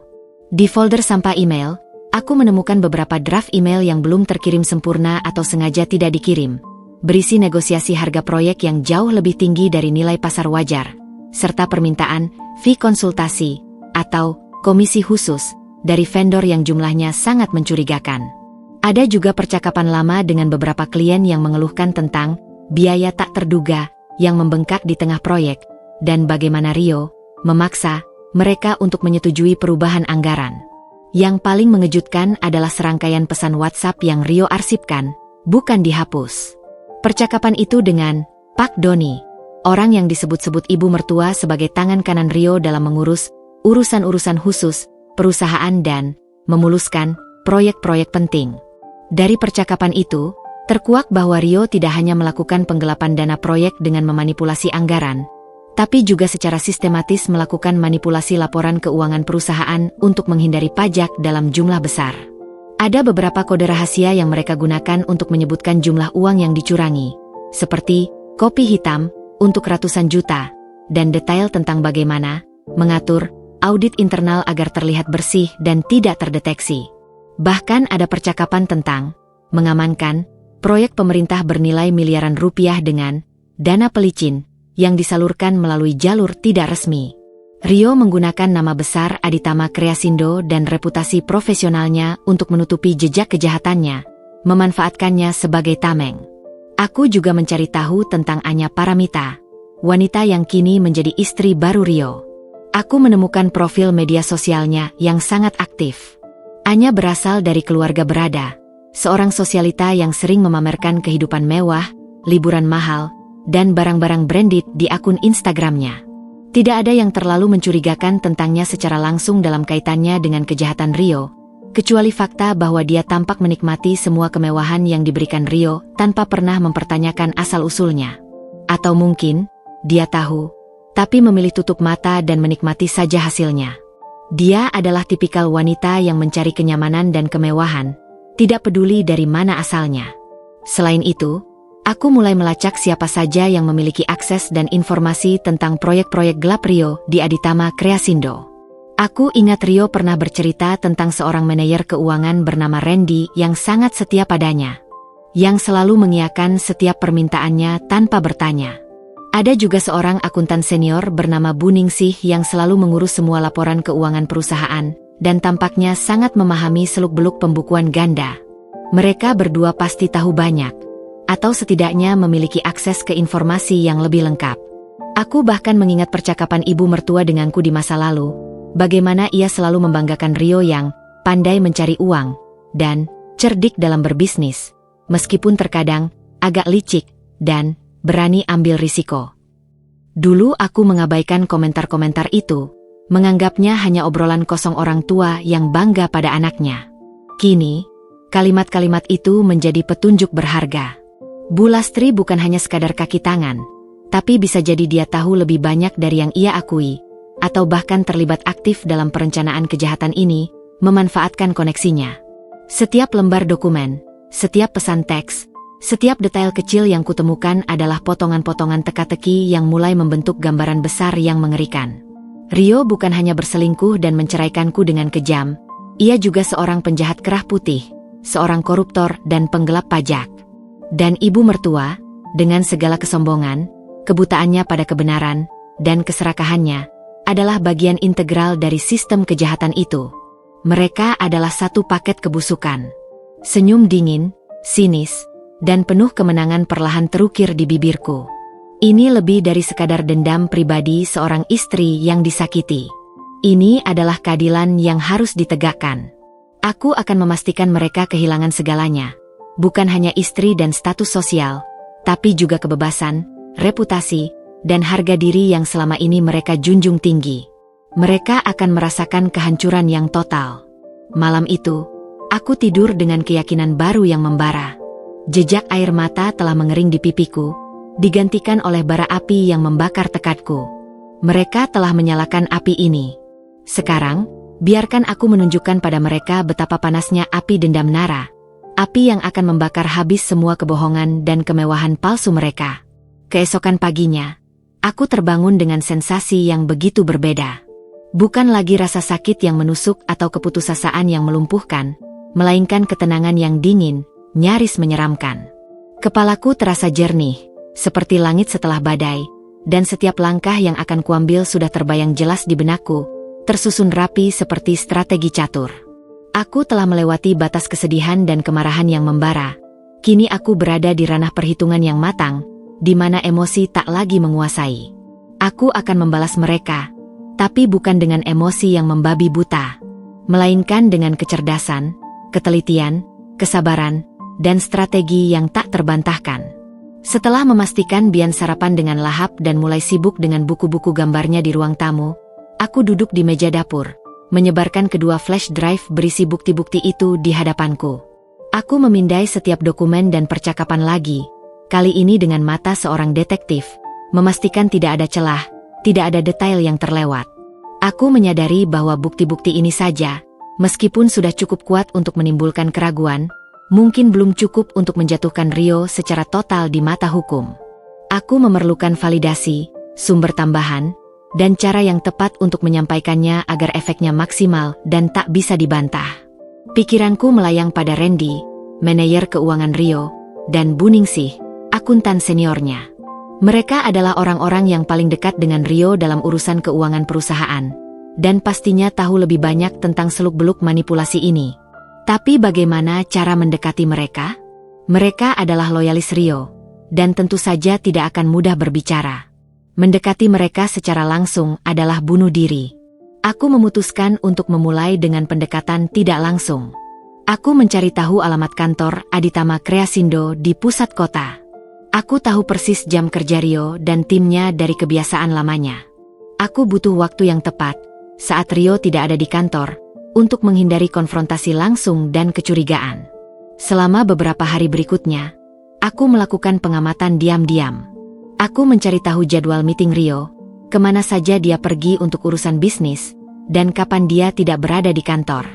Informasi ini kudapatkan dari beberapa rekan lamaku yang masih bekerja di industri yang sama dan memiliki koneksi di lingkungan bisnis Rio. Aku juga melacaknya melalui berita-berita bisnis lokal yang sesekali meliput kegiatan Aditama Creasindo. Ternyata, Rio sedang sibuk mempersiapkan proyek besar di luar kota yang akan memakan waktu setidaknya 1 minggu penuh. Ini adalah celah emas yang sempurna. Saat Rio benar-benar tidak ada di kantor, dan aku merasa waktunya tepat, aku membulatkan tekad. Aku tidak bisa datang langsung ke kantornya dan bertanya. Itu terlalu berisiko dan akan membuat Randy atau Bu Ningsih curiga dan langsung memberitahu Rio. Aku membutuhkan pihak ketiga. Sebuah tangan tak terlihat yang akan menyampaikan informasi ini, memicu kecurigaan di lingkaran Rio, dan membuat mereka mulai merasa tidak nyaman dan terancam. Aku teringat seorang teman lama dari masa kuliah, sesama desainer grafis, namanya Lia. Lia memiliki koneksi yang sangat luas di dunia media, terutama media investigasi daring yang sering mengangkat isu-isu korupsi dan kejahatan finansial. Dia juga dikenal sangat idealis dan membenci ketidakadilan. Aku tahu dia bisa dipercaya untuk menyimpan rahasia dan memiliki keberanian untuk mengambil risiko demi kebenaran. Aku menghubunginya melalui sambungan telepon yang aman. Lia, ada yang ingin kubicarakan. Ini penting sekali, dan ini tentang Rio, kataku, berusaha menjaga nada suaraku senormal mungkin, agar Lia tidak panik. Lia, yang selalu suportif, setuju untuk bertemu di sebuah kafe terpencil di pinggiran kota, jauh dari keramaian pusat bisnis dan kemungkinan dilihat oleh mata-mata Rio. Saat kami bertemu, aku menceritakan semua yang terjadi. Pengkhianatan Rio yang keji, kekejaman ibu mertua saat pernikahan, dan kemudian temuanku yang mengejutkan di laptop Rio. Aku menunjukkan sebagian kecil dari bukti yang kukumpulkan, beberapa screenshot percakapan, dan 1 atau 2 lembar laporan keuangan yang jelas-jelas dimanipulasi, cukup untuk membuatnya terkejut dan marah. Wajah Lia berubah serius, matanya membulat. Nara, ini serius sekali. Ini bukan cuma perselingkuhan biasa. Ini kejahatan keuangan. Rio bisa dipenjara, dan perusahaannya bisa hancur lebur. Aku tahu, kataku dingin, tatapanku lurus menembus matanya. Dan itu yang aku inginkan. Aku ingin kau membantuku menyebarkan ini. Tapi tidak langsung. Aku ingin ini terlihat seperti informasi yang bocor dari dalam, dari seseorang yang muak dengan Rio, atau bahkan dari internal perusahaan yang ingin menyelamatkan diri. Lia memandangku dengan ekspresi tak percaya, seolah baru pertama kali melihat sisi diriku yang ini. Kau serius? Kau ingin menghancurkannya seutuhnya? Dia sudah menghancurkanku, Lia. Balasku, suaraku nyaris berbisik namun penuh penekanan. Dia menginjak-injak harga diriku di depan ratusan orang. Dia membuat Bian kehilangan ayahnya, membuatnya seolah-olah Bian tidak pernah ada. Aku tidak akan membiarkannya berbahagia di atas penderitaanku. Tekadku sudah bulat. Lia mengangguk perlahan, seolah memahami kedalaman luka dan dendamku. Baiklah, aku akan membantumu. Aku punya beberapa kenalan jurnalis investigasi yang sangat antusias dengan kasus seperti ini. Tapi kita harus sangat hati-hati, Nara. Kita tidak bisa langsung menuding Rio secara eksplisit. Kita harus membuat mereka menggali sendiri, menemukan benang merahnya. Jika ada yang tahu ini darimu, kau bisa dalam bahaya. Aku tersenyum tipis, senyum yang sama dinginnya dengan hatiku. Itu rencanaku. Aku ingin mereka mencium bau busuknya dari jauh, sehingga mereka termotivasi untuk menggali lebih dalam. Aku akan memberikan beberapa petunjuk awal, beberapa dokumen yang terlihat, tidak sengaja, terbongkar atau ditemukan secara anonim. Biarkan mereka merasa menemukan sendok emas sendiri. Lia menyetujui rencanaku. Dia akan menjadi jembatan awal untuk menyalurkan bocoran informasi secara anonim ke media investigasi terkemuka dan juga ke pihak berwenang. Aku tidak akan muncul di permukaan, tidak akan meninggalkan jejak. Semua akan terlihat seperti kecurangan Rio yang akhirnya terbongkar dari internal perusahaannya sendiri, atau dari sumber anonim yang peduli pada keadilan. Langkah pertama sudah diambil. Jaring laba-laba informasi mulai kubangun, siap menjerat Rio dan ibu mertua. Mereka tidak akan tahu siapa yang menyerang mereka, sampai semuanya sudah terlalu terlambat dan mereka sudah sepenuhnya terperangkap. Beberapa hari setelah pertemuan krusial dengan Lia, aku merasakan gelombang energi baru yang aneh. Energi itu, secara mengejutkan, justru berasal dari dendam yang membara di dalam diriku. Aku tidak lagi merasa lemas, rapuh, atau putus asa seperti minggu-minggu sebelumnya. Sebaliknya, setiap langkah yang kuambil terasa bertujuan, penuh makna, dan diliputi tekad baja. Kepalaku terasa jernih, dan setiap fase dari rencanaku sudah terbayang jelas di benakku. Aku tahu ini akan menjadi pertarungan panjang yang melelahkan, sebuah permainan kucing dan tikus yang membutuhkan kesabaran luar biasa. Lia segera bergerak cepat.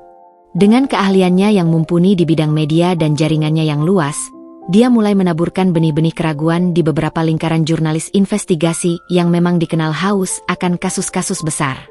Dia tidak langsung menunjuk Rio atau Aditama Kreasindo. Sebaliknya, dia memberikan informasi umum tentang adanya dugaan praktik tidak etis yang melibatkan kontraktor-kontraktor besar, yang seringkali memenangkan proyek-proyek pemerintah dengan anggaran fantastis. Lia menyisipkan beberapa nama perusahaan, termasuk Aditama Kreasindo, dan menyebutkan tentang pola pembayaran mencurigakan, atau proyek yang anggarannya membengkak secara aneh tanpa justifikasi yang jelas. Dia bahkan sesekali melempar beberapa screenshot parsial dari dokumen yang kuperoleh, sengaja mengaburkan nama dan detail penting, namun cukup untuk memancing rasa penasaran para jurnalis yang haus berita. Anggap saja ini teaser, Nara, kata Lia saat kami berkomunikasi via pesan terenkripsi, memastikan percakapan kami aman dari penyadapan. Biarkan mereka sendiri yang menggali. Semakin mereka merasa menemukan sesuatu yang besar, semakin kuat motivasi mereka untuk terus mencari dan mengungkap kebenaran. Aku juga mulai melakukan gerilya informasi dari sisiku sendiri, meskipun secara anonim dan sangat hati-hati. Aku menggunakan alamat email sementara yang baru kubuat dan layanan VPN untuk menyembunyikan alamat IP-ku. Aku mengirimkan beberapa file berisi data keuangan yang terlihat tercecer atau tidak sengaja terkirim ke beberapa alamat email publik milik Lembaga Pengawas Keuangan Terkemuka dan Komisi Anti Korupsi. Aku memastikan metadata dari setiap file itu sudah bersih dan tidak bisa dilacak kembali kepadaku, seolah-olah file-file itu memang ditemukan secara tidak sengaja oleh pihak internal. Tujuanku adalah menimbulkan kegaduhan kecil, sebuah riak di permukaan air yang tenang, yang lambat laun akan membesar menjadi gelombang besar yang tak bisa dihentikan. Aku memantau media daring, berita ekonomi, dan forum-forum diskusi bisnis dengan sangat seksama, nyaris obsesif. Awalnya, tidak ada yang signifikan. Namun, setelah sekitar 1 minggu, aku mulai melihat artikel-artikel kecil, laporan investigasi awal yang hanya menyebutkan adanya praktik-praktik tidak wajar di industri konstruksi secara umum. Nama Aditama Kreasindo belum disebut secara langsung dalam laporan-laporan itu, tapi aku tahu Rio sering diwawancarai sebagai salah satu figur kunci di industri tersebut. Ini pertanda bagus. Benih-benih keraguan sudah mulai tumbuh di benak masyarakat dan pihak berwenang. Di sisi lain, Aku juga mengamati reaksi dari Rio dan ibu mertua melalui lingkaran sosial mereka yang masih bisa kuakses dari kejauhan. Rio, melalui media sosial pribadinya dan beberapa wawancara singkat, masih terlihat sibuk dengan kebahagiaan pernikahannya dengan Anya. Mereka sering memamerkan kemesraan dan liburan mewah ke destinasi-destinasi eksotis, seolah ingin menunjukkan bahwa mereka adalah pasangan paling bahagia di dunia. Tapi, dengan mataku yang kini lebih tajam, aku melihat ada sedikit ketegangan yang tersembunyi di wajah Rio dalam foto-foto itu. Senyumnya tidak sepenuhnya sampai ke mata, ada sorot kelelahan. Mungkin ia mulai merasakan tekanan dari proyek baru yang rumit, atau ada masalah internal perusahaan yang belum terungkap ke permukaan. Ibu mertua, Bu Lastri, masih aktif di kelompok arisan sosialitanya. Aku bahkan mendengar dari teman lama yang masih berinteraksi dengannya bahwa ia sering membanggakan Rio yang semakin sukses dan semakin beruntung setelah menikah dengan Anya, seolah Anya adalah jimat keberuntungan yang menjamin kekayaan Rio. Beliau masih tampak angkuh dan sombong seperti biasa, menikmati posisinya sebagai ibu dari pengusaha sukses. Namun, kadang-kadang, aku menangkap ekspresi cemas yang samar di wajahnya dalam foto-foto grup yang beredar di media sosial. Mungkin dia mencium sesuatu, atau Rio mulai memberitahunya tentang masalah kecil di perusahaan. Tapi untuk saat ini, dia masih dalam penyangkalan total. Atau mungkin memang belum tahu seberapa besar bom waktu yang sedang kusiapkan untuknya dan putranya. Aku juga memperhatikan gerak-gerik Randy dan Bu Ningsih melalui informan tidak langsung. Keduanya tampak lebih sibuk dari biasanya. Aku mendengar desas-desus bahwa internal perusahaan sedang melakukan audit rutin yang lebih ketat. Bahkan ada beberapa konsultan eksternal yang tiba-tiba didatangkan. Itu bisa jadi pertanda baik. Mungkin informasi yang kusebarkan mulai memicu reaksi di dalam, membuat mereka gelisah dan mencari tahu. Atau mungkin, Rio sendiri sudah mulai merasa terancam dan berusaha menutupi jejaknya. Strategiku adalah seperti permainan catur yang rumit. Aku tidak akan menyerang langsung di awal. Aku akan menggerogoti mereka perlahan, membuat mereka merasa aman sesaat, membuat mereka lengah, lalu melancarkan serangan kejutan dari berbagai arah yang tak terduga. Mereka tidak akan tahu dari mana datangnya, siapa pelakunya, atau bagaimana cara menghentikannya. Mereka akan terperangkap dalam jaring laba-laba yang tak terlihat ini.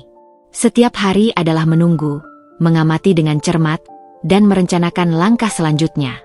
Dendam ini adalah motivasiku yang paling kuat, dan kehancuran mereka adalah target utamaku. Aku akan memastikan mereka merasakan sakit yang sama, bahkan lebih, dari apa yang telah mereka timbulkan padaku.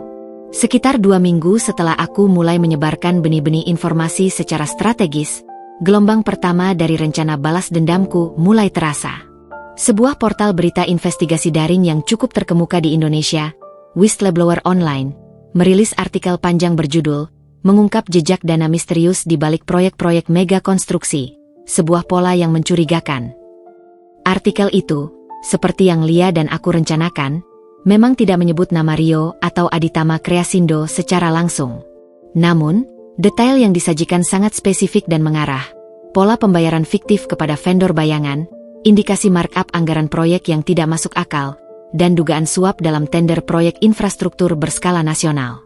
Informasi ini adalah hasil dari bocoran anonim yang Lia sebarkan dan data-data tercecer yang kubuang ke ranah publik. Aku membaca artikel itu berulang kali. Setiap kalimatnya kubaca dengan saksama. Setiap detail yang terungkap adalah sebuah kepuasan tersendiri. Mereka tidak menuding secara eksplisit, tapi mereka memancing, menimbulkan pertanyaan. Komentar-komentar di bawah artikel itu mulai memanas. Orang-orang mulai menebak-nebak perusahaan mana yang dimaksud.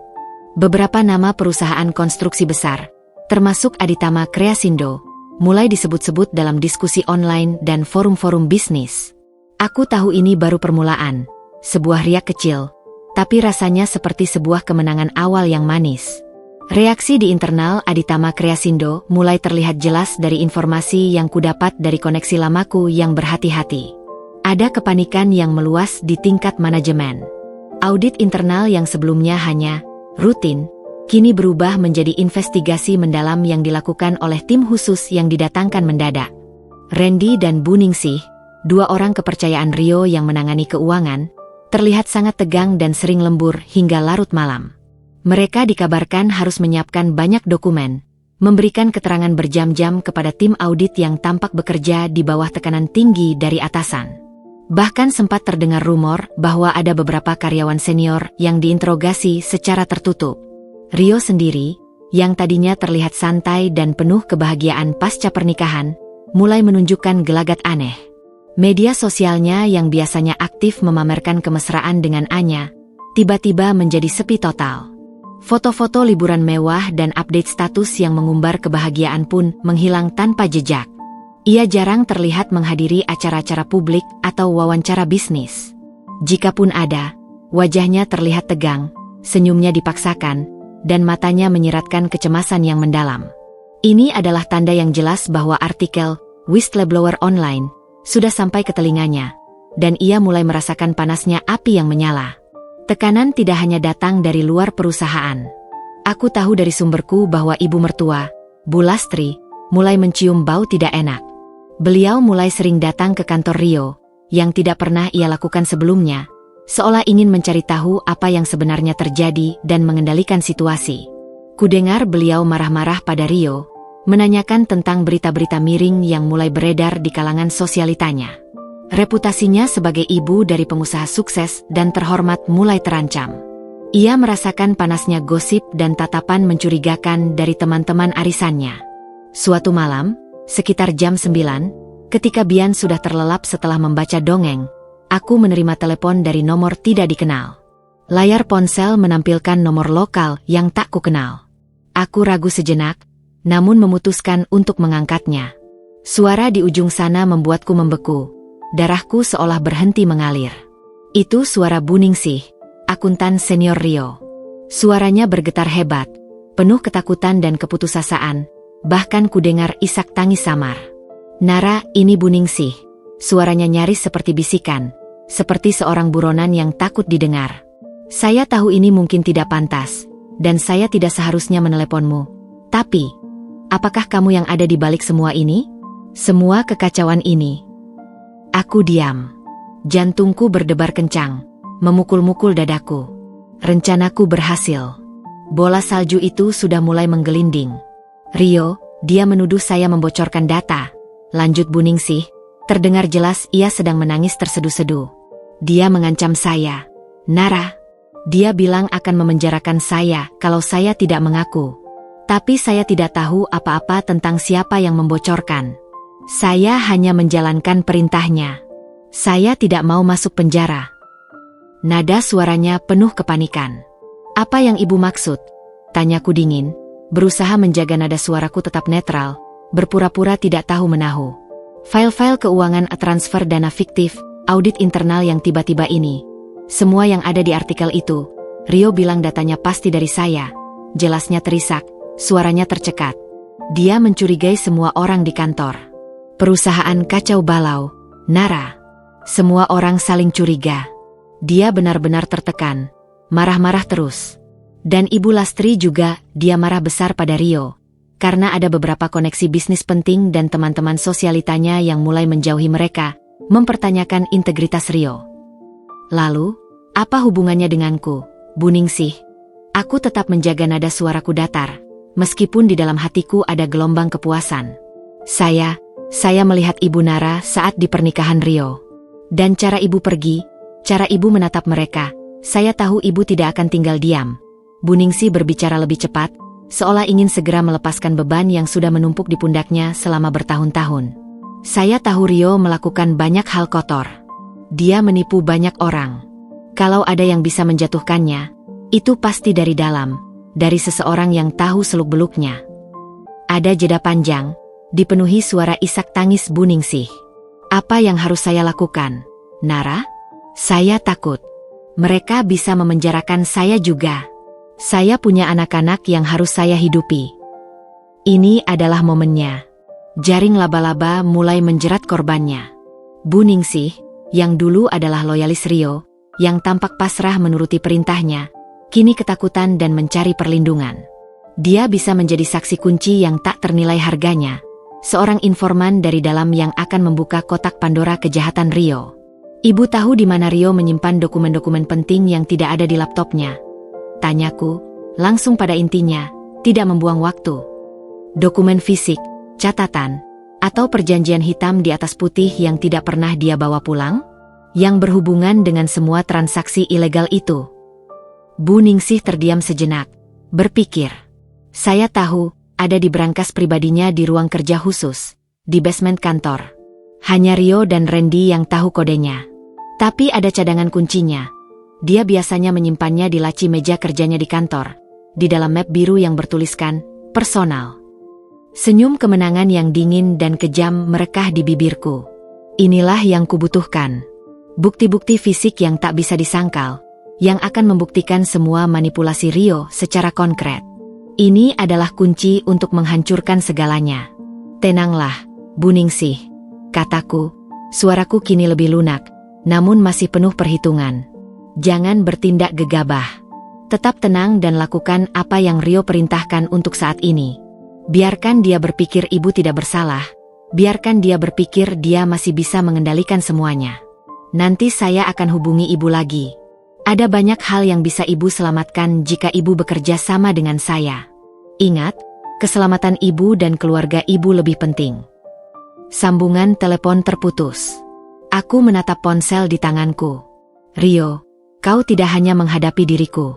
Kau menghadapi kebusukanmu sendiri yang kini mulai mencabikmu dari dalam, meruntuhkan kerajaan yang kau bangun di atas kebohongan. Malam itu, setelah percakapan dengan Bu Ningsih, tidurku tidak tenang. Otakku terus berputar, menyusun rencana. Aku tahu ini adalah kesempatan emas, sebuah peluang untuk mendapatkan bukti fisik yang tak terbantahkan. Rio dan ibu mertua sudah membuatku hancur. Dan sekarang giliranku untuk menghancurkan mereka. Aku harus bergerak cepat sebelum Rio menyadari kebocoran informasi dan mengamankan brankasnya. Aku memutuskan untuk bertindak pada dini hari, saat semua orang terlelap dan keamanan kantor Rio minim. Aku tahu Rio biasanya datang sangat pagi atau pulang sangat larut, dan jam kerja kantor berakhir pukul 5 sore. Pukul 2 pagi adalah waktu yang paling aman. Aku mulai mempersiapkan diri. Pakaian gelap yang tidak mencolok, sarung tangan kain untuk menghindari sidik jari, dan senter kecil.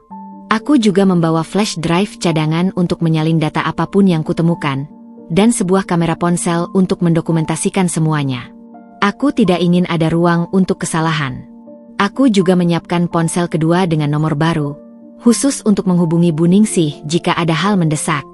Pukul 1.30 dini hari, setelah memastikan Bian terlelap nyenyak, aku diam-diam keluar dari rumah.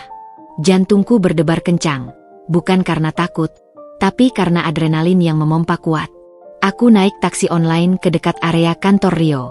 Aku tidak ingin taksi itu berhenti tepat di depan gedung, agar tidak menarik perhatian.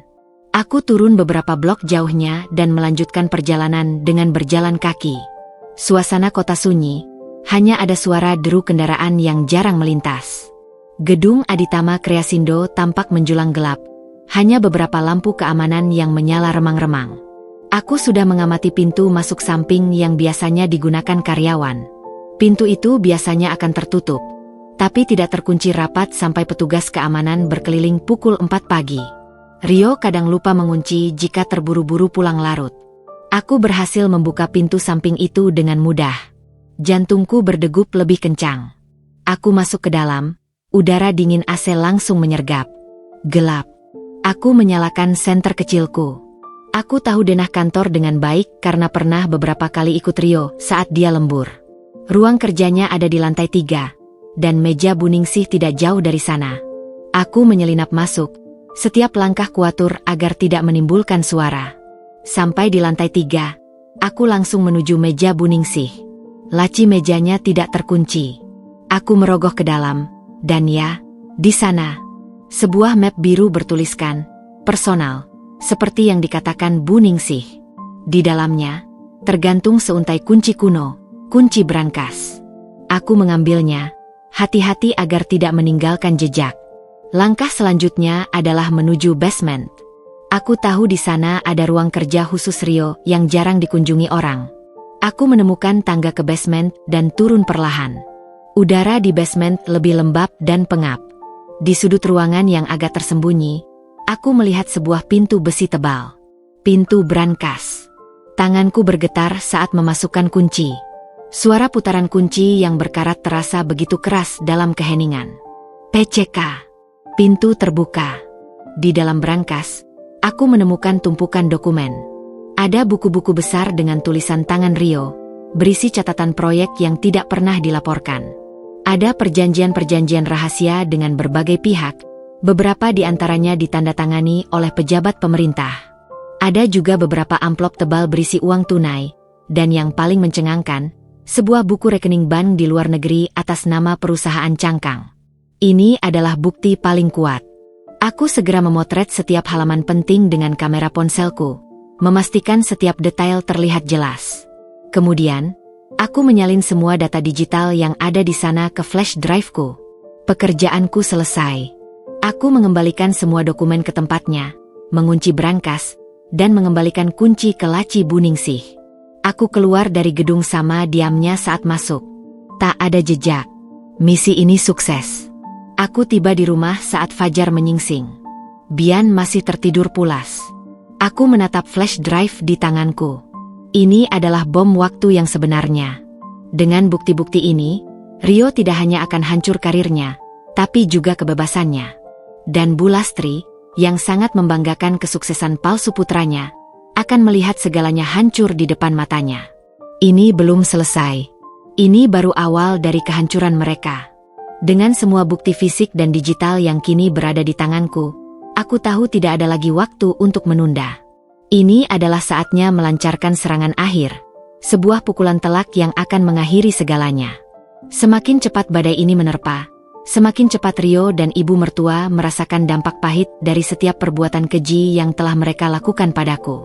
Ini adalah klimaks dari semua penderitaan, rasa malu, dan dendam yang telah menggerogotiku. Aku tidak lagi menggunakan Lia untuk menyalurkan informasi ini. Bukti yang kumiliki terlalu kuat dan terlalu sensitif untuk disalurkan secara anonim melalui perantara. Ini adalah bom waktu yang harus kuledakkan langsung ke sasaran yang tepat. Aku butuh kontak langsung dengan pihak berwenang yang memiliki kekuasaan dan kredibilitas, yang bisa bertindak cepat dan tegas tanpa keraguan. Aku teringat percakapan Lamario dengan salah satu temannya, yang pernah menyebutkan tentang Komisi Pemberantasan Korupsi, KPK, sebagai lembaga paling berwenang untuk menangani kasus korupsi skala besar di Indonesia. Aku juga tahu ada unit khusus di Direktorat Jenderal Pajak yang menangani penggelapan pajak perusahaan secara serius. Aku memutuskan untuk menghubungi keduanya secara terpisah, memastikan jaringku mencakup semua celah hukum agar Rio tidak bisa lolos. Menggunakan ponsel kedua yang kubeli khusus dan tidak terhubung dengan identitasku, aku mengirimkan email anonim ke alamat resmi pengaduan KPK dan kantor pajak. Dalam email itu, aku melampirkan beberapa contoh paling mencolok dari bukti-bukti yang kudapatkan. Beberapa screenshot percakapan Rio dan Pak Doni tentang kickback proyek, salinan laporan keuangan palsu yang kontras dengan data mentah, dan foto buku rekening bank luar negeri atas nama perusahaan cangkang yang baru kutemukan di brankasnya. Aku menyertakan narasi singkat yang sangat mendetail namun terstruktur, mengindikasikan adanya praktik korupsi, markup anggaran proyek fiktif, dan penggelapan pajak skala besar di Aditama Kreasindo. Aku juga menyarankan agar mereka segera melakukan penyelidikan mendalam dan menggeledah kantor Rio. Dengan hati-hati, aku bahkan secara implisit menyebutkan tentang keberadaan brankas rahasia di basement kantor, tanpa menyebutkan bagaimana aku mengetahuinya, hanya seolah-olah itu adalah petunjuk dari informan internal yang tak terlihat. Setelah mengirim email itu, aku memastikan untuk membuang kartu SIM dan ponsel itu di tempat sampah berbeda di beberapa lokasi umum yang ramai, memastikan tidak ada jejak digital yang bisa dilacak kembali kepadaku. Aku tidak ingin ada risiko sekecil apapun yang bisa mengancam Bian atau diriku. Hanya dalam beberapa hari setelah email itu kukirim, berita tentang Aditama Kreasindo mulai memanas di media massa nasional. Kali ini, bukan lagi berupa dugaan samar atau spekulasi yang bisa diabaikan. Ada artikel-artikel berita yang terang-terangan menyebut nama Rio Aditama dan perusahaannya, mengaitkannya dengan skandal korupsi dan penggelapan pajak yang mengguncang. Judul-judul berita mulai terpampang jelas di surat kabar, televisi, dan portal daring. Aditama Kreasindo terindikasi korupsi proyek pemerintah bernilai fantastis, Direktur Rio Aditama terseret skandal penggelapan pajak perusahaan. Yang paling mengejutkan adalah berita di televisi. Aku melihat siaran langsung penggeledahan di kantor Aditama Kreasindo oleh tim gabungan dari KPK dan kantor pajak. Petugas-petugas berseragam lengkap masuk ke gedung itu, membawa kotak-kotak dan menyita tumpukan dokumen. Ada kerumunan wartawan di luar gedung, meliput setiap detailnya dengan kamera yang berkedip-kedip. Aku melihat wajah-wajah tegang karyawan, termasuk Randy dan Bu Ningsih, yang digiring untuk diinterogasi satu persatu. Rio sendiri tidak terlihat di sana, mungkin sudah diamankan sebelumnya, atau sedang berusaha keras untuk menghindar dari sorotan publik. Keesokan harinya, beritanya semakin bombastis. Kantor Aditama Kreasindo dinyatakan ditutup sementara untuk kepentingan penyelidikan. Semua aset perusahaan dibekukan, dan rekening Bank Rio serta semua rekening terkait Aditama Kreasindo disegel. Aku juga mendengar kabar dari Lia bahwa beberapa pejabat tinggi yang namanya tertera dalam dokumen yang kudapatkan, kini mulai diperiksa secara intensif dan bahkan beberapa di antaranya sudah dicopot dari jabatannya. Jaring yang kubangun benar-benar menjerat semua orang yang terlibat, tak peduli seberapa tinggi jabatan mereka. Puncaknya adalah saat berita tentang Rio Aditama yang ditetapkan sebagai tersangka dan langsung ditahan menyebar luas ke seluruh penjuru negeri. Foto Rio dengan wajah pias, rambut acak-acakan, mengenakan rompi tahanan berwarna oranye, beredar di mana-mana, di media sosial, berita online, hingga halaman depan koran. Ia tidak lagi terlihat gagah dan percaya diri seperti di pelaminan. Matanya kosong, senyumnya lenyap, digantikan oleh ekspresi ketakutan dan penyesalan yang mendalam. Seluruh dunia tahu kejahatannya. Perusahaan yang sangat ia banggakan, yang dibanggakan ibu mertua sebagai simbol kesuksesan, kini hancur lebur, tinggal nama. Aku juga mendengar kabar yang lebih spesifik dari teman-teman yang masih berinteraksi di lingkaran sosial tentang ibu mertua, Bu Lastri. Beliau benar-benar terpukul, bahkan sampai jatuh sakit. Harta kekayaan yang selama ini ia junjung tinggi, yang ia gunakan untuk pamer dan menjaga status sosialnya, kini lenyap dalam sekejap. Rumah mewah mereka disita sebagai bagian dari penyitaan aset negara, dan beliau terpaksa pindah ke rumah yang jauh lebih kecil dan sederhana, di lingkungan yang jauh dari pergaulan lamanya. Hidupnya yang dulu penuh kemewahan, gengsi, dan pesta-pesta kini berganti dengan kehinaan, kemiskinan, dan cibiran dari orang-orang yang dulu menghormatinya. Bahkan Anya, istri baru Rio, yang dulunya bangga memamerkan cincin berlian dan liburan mewah, kini harus bekerja keras untuk menopang hidupnya sendiri, karena semua kartu kredit dan rekening Rio sudah dibekukan. Sumberku mengatakan bahwa hubungan mereka memburuk drastis, sering bertengkar hebat karena Rio tidak lagi bisa memberikannya apa-apa, dan justru membebani Anya dengan masalah hukumnya. Pernikahan bahagia mereka kini menjadi neraka, dan Anya mulai mencari cara untuk menceraikan Rio. Aku menatap berita di televisi, melihat kejatuhan Rio dan keluarganya yang begitu tragis dan dramatis. Tidak ada kemenangan yang riuh di dalam diriku, tidak ada perayaan yang euforis. Hanya ada kepuasan yang dingin dan mendalam. Mereka telah merasakan apa yang kurasakan, kehancuran total, kehilangan segalanya, dan dipermalukan di depan umum. Lebih dari itu, mereka kehilangan kebebasan dan kehormatan mereka. Dendamku terbalaskan. Sebuah keadilan telah ditegakkan, dan aku adalah perpanjangan tangan dari keadilan itu. Bulan-bulan berlalu. Hiruk-pikuk pemberitaan mengenai kasus Rio Aditama dan Aditama Kreasindo perlahan mereda, digantikan oleh berita-berita lain. Namun, dampaknya tetap terasa nyata dalam hidup kami. Rumah yang dulu pernah kami tinggali kini sepenuhnya menjadi milikku dan Bian, setelah proses hukum diselesaikan. Itu adalah satu-satunya aset yang tidak dibekukan atau disita karena pembeliannya dilakukan jauh sebelum Rio memulai praktik-praktik ilegalnya. Aku menatap Bian yang kini tumbuh semakin ceria. Ia masih sesekali bertanya tentang ayahnya, tapi aku berhasil menjelaskan padanya bahwa papa sedang bekerja jauh sekali dan tidak bisa pulang untuk waktu yang sangat lama. Terkadang ia masih merengek ingin papa pulang, tapi senyumnya lebih sering hadir daripada tangisnya. Aku tahu, Bian membutuhkan sosok ayah, dan itu adalah salah satu luka yang mungkin tak akan pernah sembuh sepenuhnya. Namun, aku bertekad untuk menjadi ibu sekaligus ayah baginya, memastikan ia tumbuh dengan cinta dan kebahagiaan yang cukup. Kemenangan ini terasa senyap, tanpa euforia. Aku tidak merasa bahagia meledak-ledak. Yang ada hanyalah rasa lega yang dalam, seolah beban berat ribuan ton telah terangkat dari pundakku. Dendamku telah terbalaskan, tapi itu tidak serta-merta mengisi kekosongan yang ditinggalkan oleh pengkhianatan Rio. Hatiku masih memiliki bekas luka yang dalam, namun setidaknya, aku bisa bernapas dengan lebih lega. Rio mendekam di penjara, menunggu vonis akhir yang kemungkinan besar akan membuatnya mendekam di sana dalam waktu yang sangat lama. Aku tidak pernah menjenguknya. Aku tidak ingin lagi melihat wajahnya, wajah yang pernah kucintai, tapi kini hanya menyisakan kenangan pahit. Lia memberitahuku bahwa Anya, mantan istri baru Rio, telah mengajukan gugatan cerai dan menghilang dari pergaulan sosialita. Dia tidak ingin terkait dengan kehancuran Rio. Bu Lastri? Aku mendengar kabar bahwa beliau benar-benar jatuh miskin. Semua asetnya ludes untuk membayar denda dan biaya hukum Rio.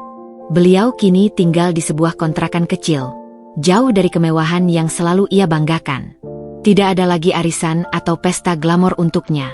Dia merasakan kehinaan yang setimpal dengan perbuatannya. Aku tahu aku harus mulai hidup baru.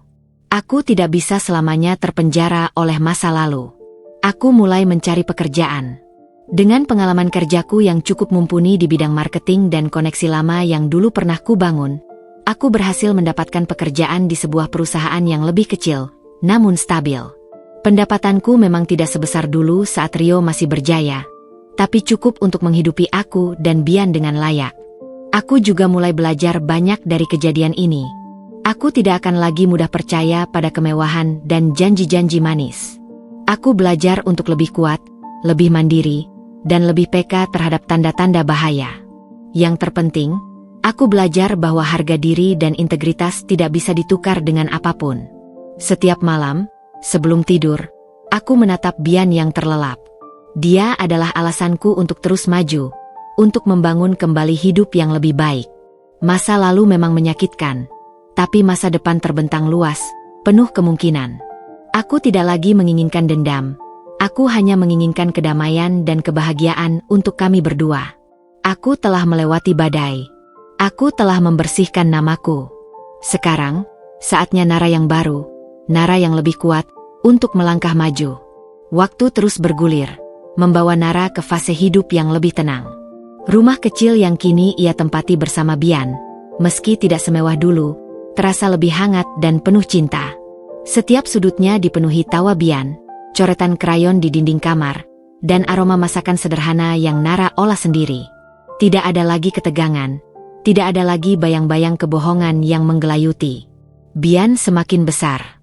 Ia sudah masuk taman kanak-kanak, dan kepolosannya selalu menjadi pengingat bagi Nara untuk terus melangkah maju.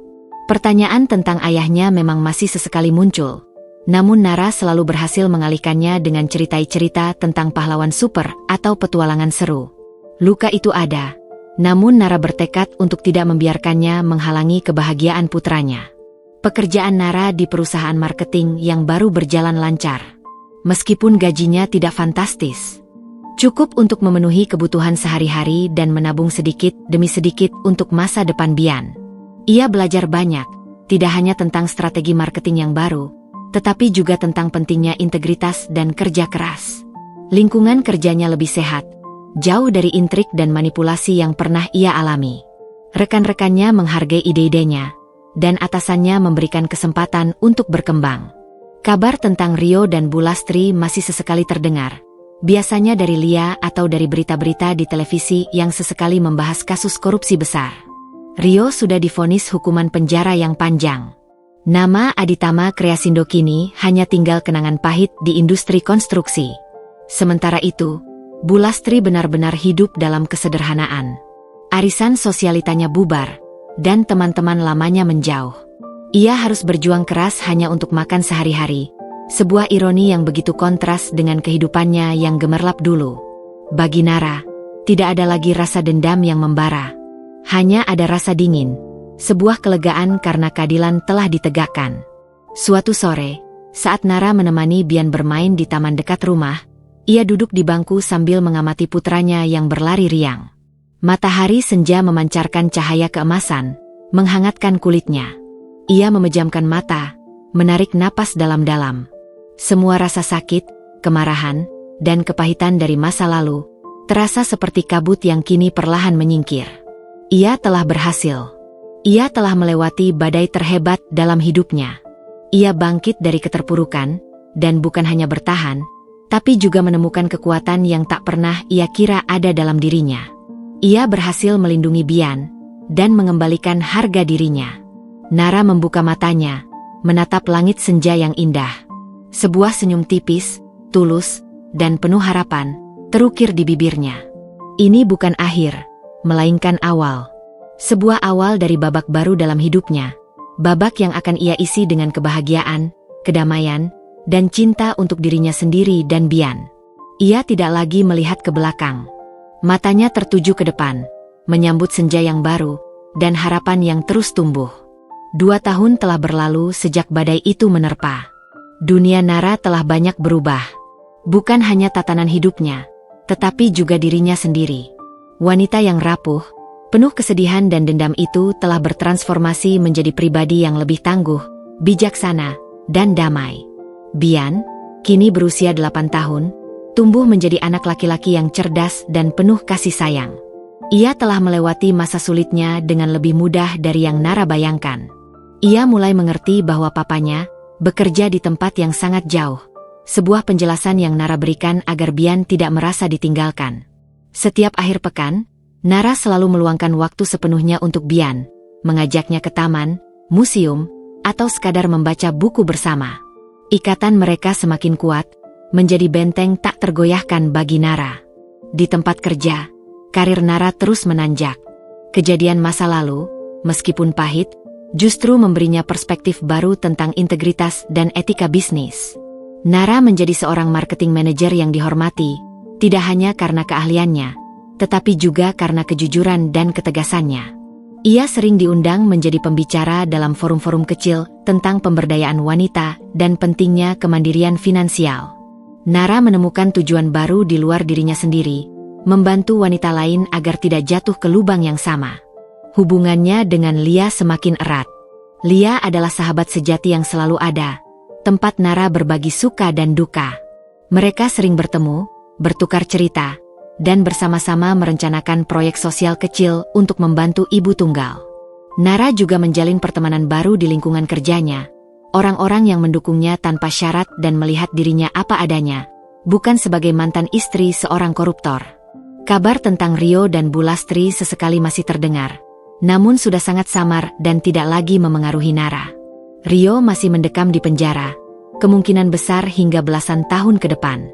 Perusahaan Aditama Kreasindo telah bangkrut dan asetnya dijual untuk membayar kerugian negara. Bulastri benar-benar hidup dalam kesendirian dan kesulitan finansial. Nara mendengar bahwa beliau jatuh sakit dan tidak lagi memiliki siapapun yang merawatnya. Ada sedikit rasa iba yang muncul, namun Nara tahu bahwa itu adalah konsekuensi dari pilihan-pilihan mereka sendiri. Ia telah menuntut keadilan, dan keadilan itu telah ditegakkan. Suatu sore yang cerah, saat Nara dan Bian sedang piknik di sebuah taman hijau yang luas, Bian berlari mengejar kupu-kupu. Nara duduk di bawah pohon rindang, memandanginya dengan senyum tulus. Ia tidak lagi mencari kebahagiaan dari hal-hal eksternal atau pengakuan dari orang lain.